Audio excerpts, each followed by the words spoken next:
Dans un quartier de Sainte-Marthe-sur-le-Lac au Canada, devenu tristement célèbre en 2019 après la rupture d'une digue, la maison de Martin Pelletier n'a rien d'exceptionnel.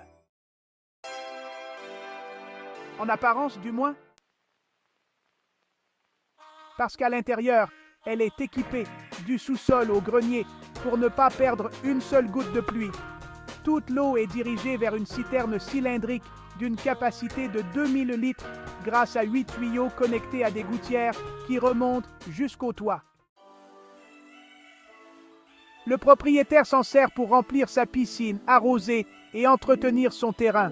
Il s'est aussi équipé d'un baril et d'un puits sec.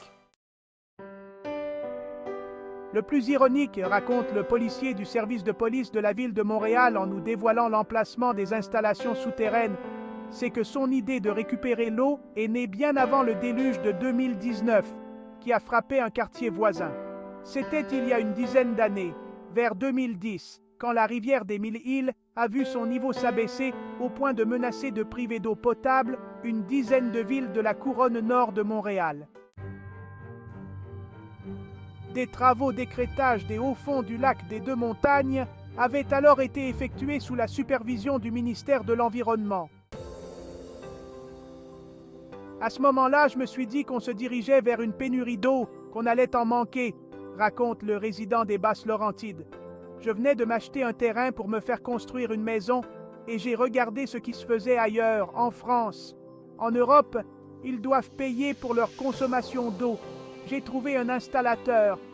Aujourd'hui, ma maison, mon cabanon et mon gazebo sont reliés à cette citerne.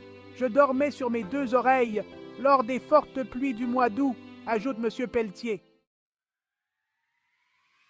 Un intérêt grandissant.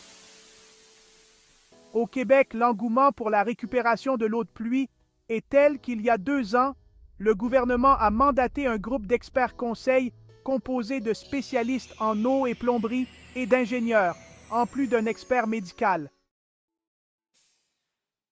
En plus de prévenir les inondations, la récupération de l'eau de pluie permet de réduire sa consommation d'eau potable jusqu'à 70%, estime Régis Michaud.